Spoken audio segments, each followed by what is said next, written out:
keçik və qeyd etmək lazımdır ki, 21-ci əsr tariximizdə, dünya tarixində, Türkiyənin mövcudluğu tarixində Mustafa Kemal Atatürk'ten sonra, yəni Mustafa Kemal Atatürk 20.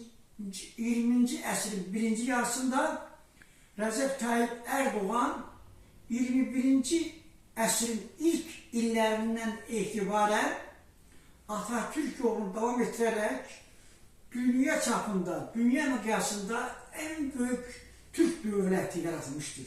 Çok yüksek seviyede inkişaf etmiş, terakki etmiş, dünyada misli görünmemiş derecede inkişaf eləmiş, dünyaya meydan okuyan ve NATO blokunda ikinci büyük orduya malik olan bir devlet olarak 21. əsrimizdə öz sözünü deyən ülkeye çevrilmiştir. Recep Tayyip Erdoğan'ın, Cenab Erdoğan'ın Türkiye'nin tarixində əvəzsiz xidmətləri vardır. 21. əsr Türkiye'nin tarihi Recep Tayyip Erdoğan'ın adıyla bağlıdır.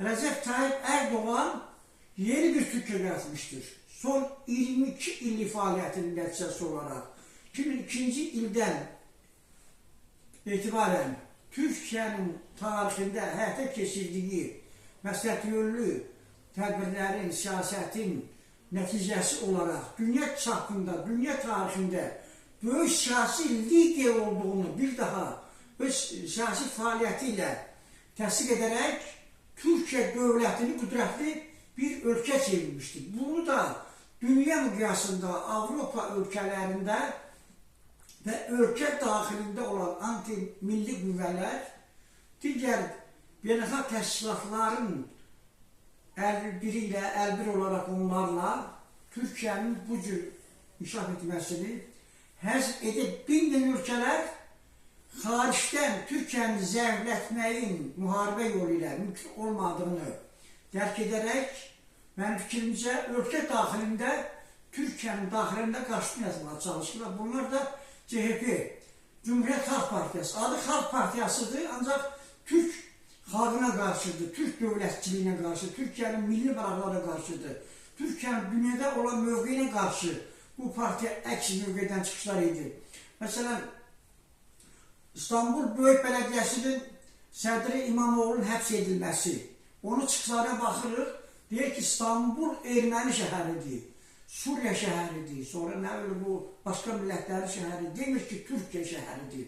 Heç orada Azərbaycanın bile adını çəkmir. Məsələn, Kılıçdaroğlu 2023-cü ildə prezident seçkiləri ərəfəsində, prezident seçkiləri uğrunda, prezidentlik uğrunda mübarizə apararkən ermənilərin maraqlarına uyğun siyasi həyata keçirirdi. Və bugün də İmamoğlu, Kılıçdaroğlu siyasətini həyata keçirməklə Türkiye daxilində qarşıdurma yaratmağa çalışırlar.